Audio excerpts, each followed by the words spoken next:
All right, 79% of the tickets on the Chiefs to cover this game.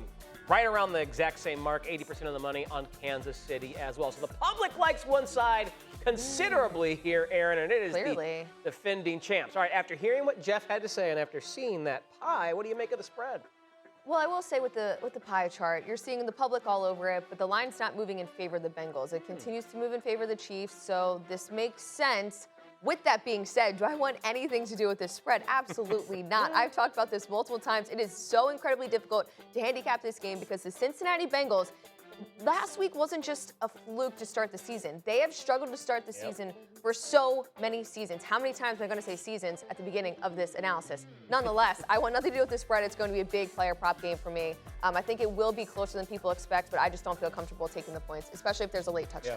All right, we'll talk about player props in a little bit. I reluctantly side with the public there. I just think what you pointed out about the trend of Cincinnati's struggles early in the season is something that we're seeing play out right before our eyes yet again. And meanwhile, the Chiefs, they look better potentially than they were they didn't lose to the Patriots, so that helps. Let me be clear. They beat the Ravens, and the Ravens should be pretty good this year. So if I had to pick a side, which don't, but I will. I'd pick the Chiefs side here.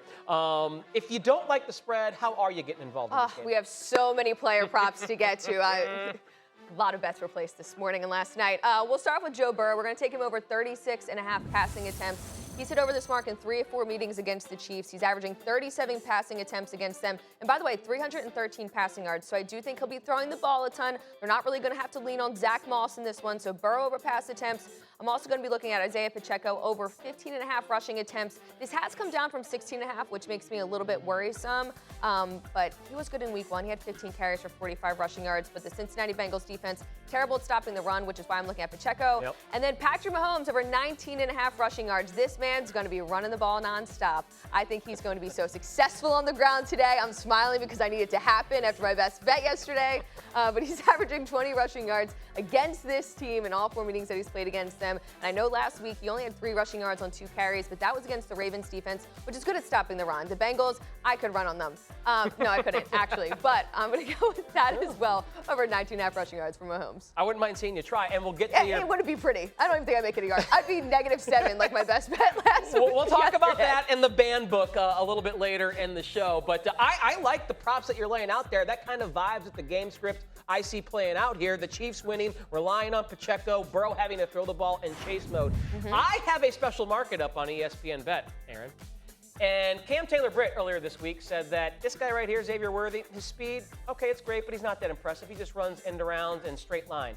I think that's dangerous to poke the bear with this Patrick Mahomes and Andy Reid-led team. I think Worthy is going to show Cam Taylor-Britt just how unique his speed is. So I've built Chiefs cover, Worthy anytime touchdown, and 45 or more receiving yards to a parlay that you can tackle right now on ESPN BET. It's my secret menu item on the app right there, so go check it out. Just wager responsibly, but kind of something I'm leaning into with what I heard from Cam Taylor-Britt earlier this week. You're all for the trash talking. I love it. I mean, it's one thing to trash talk like maybe, let's say, the Panthers. Don't trash talk the Chiefs, because they'll come back and hit you in the face and make you regret it.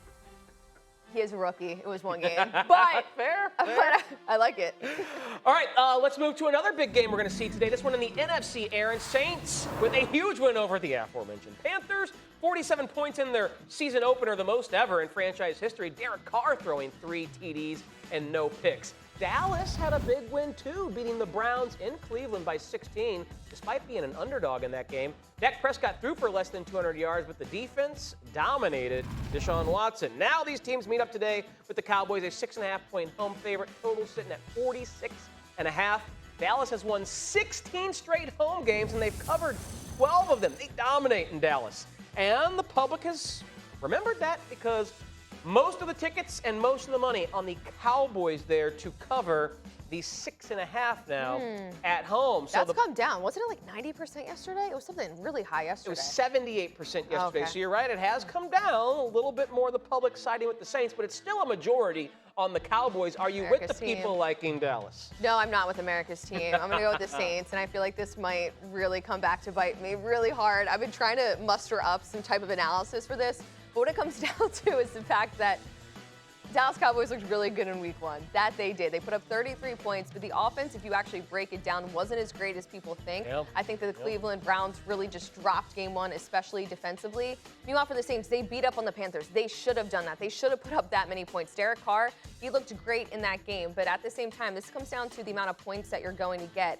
I think if both these offenses start firing, this could be closer than people think. Look, there's a lot of dogs on the board today. I'm trying to find one that I like. This, by process of elimination, Joe Fornball's favorite phrase, I'm going to have to go with the Saints, all right? It's tough, but look, Dallas, the 33 points, 15 points accounted for the kicker, all right? 265 total yards, going 4 of 14 on third down. I like it.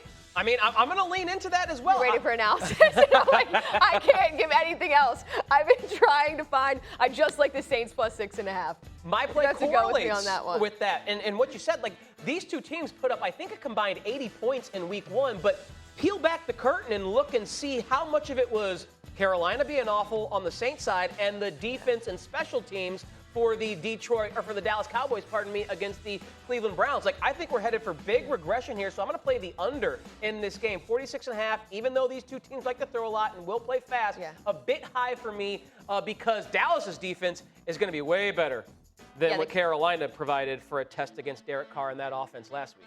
Last word, Cowboys had a minus 4.8 offensive EPA, which was tied with the Bengals for 21st last week. Yeah. So as much as we want to think of 33 points, like you said, peel back the curtain, actually look into it. Shout out to our research team. But yeah.